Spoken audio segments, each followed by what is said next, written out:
everyone, Andrew here, bringing you another video review, and today we're going to be doing Angel issue number 22. Take a look at these covers. Now, out of these two covers, I have to say my favorite is cover B. The art is just better, and in addition to that, Kate looks like what she's supposed to look like for the first time since this story arc has started.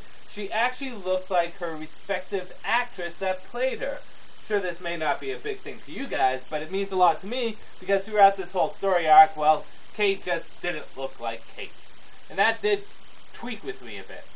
Now, the story starts off with Angel and his new angelic friend James calling on those city of official people that we've been introduced to and we really don't know who they are. Now, we actually find out who these people are. And they're not good and they're not evil. They're actually mediators, neutral.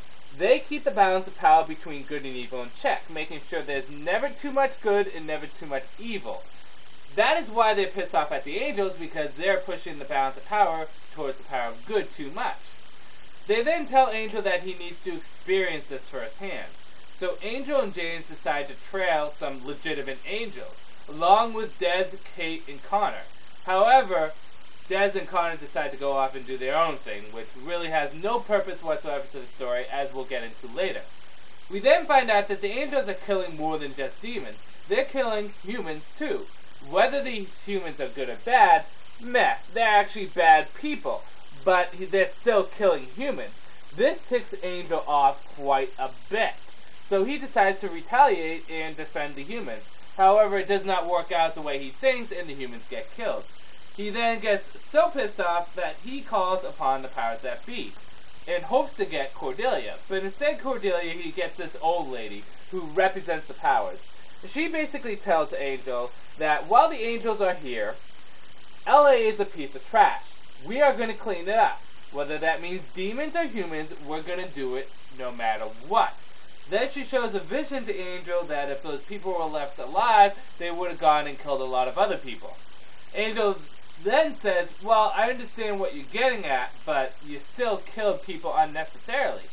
You could have, I don't know, talked to them, or maybe try to convince them to be good. The lady then responds saying, screw you, we're not going to bother. It's too much work, we're just going to kill them now. Angel doesn't like this and rebels against the powers that be. While he is repelling against the powers that be, we get to Des and Connor kind of just chilling and trying to help the animals that are being turned into humans. This serves no purpose whatsoever to the story and really has no purpose at all. Period. They are then confronted by angels, who are then stalked by Angel and his friends Kate and James. And then the story ends off with the city officials appearing saying, you're going up against the powers that be, you're going up against the powers of evil, and it's just a group of 4 miscreants in you. Are you sure you want to do this? And Angel says, we fight for truth and justice. That's all we can do. And it seems like the story arc ends there, because it kind of ends and we get previews for the next story arc, which is all about Gunn, which is done by Brian Lynch, and Franco comes back as the artist, who I loved as an artist, and Brian Lynch does such a good job with stories. And then we have the Drusilla story afterwards, so it seems like the story arc is ending. Now, I'll get into that in a moment. On to the good, the bad, and whether or not you should get it. The first good, and probably the only good, is we get to find out who these city official people are. Now, I thought it was going to be this whole big, they're evil, they're like Wolfram and Hart, they're kind of shady, but they're not. They're just neutral, and they keep the balance of power in check, which is kind of cool, and I actually like that. It's kind of a twist, and I like that. It's kind of a good character angle. But that's probably the only good in this issue. There's a lot of stuff in this issue that is revealed that we probably really isn't necessary, and there's a lot of unnecessary stuff in this story that doesn't need to be there. First thing is the angels going around killing humans. Well, yeah, sure, that's kind of bad, and I can see how that ticks off Angel, but they're evil people. They should be killed. I understand that, yes, you could probably talk to them, you could probably convince them not to be evil, but trust me, these people are evil. The angels are only doing what they said to do. And in addition to that, Connor and Des do nothing this whole entire issue. nothing, which really is bothersome. It's just Connor hitting on Des. We get it. Connor likes older women. What's the point? Anyways, moving on from there, the ending just really didn't give us anything. It didn't resolve anything. Sure, Angel is kind of going up against the powers that be, which I don't even think it's the powers that be. I think it's just someone impersonating them. But really, that's it. The angels are still out there. They still killed people. The animals are still turning into humans. Nothing got resolved whatsoever. It just kind of ended. And if this is the end of the story arc, then, and again, it may not be. They may pick up the story arc again after the Gunn and Drusilla story arc, but if this is the end of the story arc, what did Aftermath really give us? What did the story arc really give us?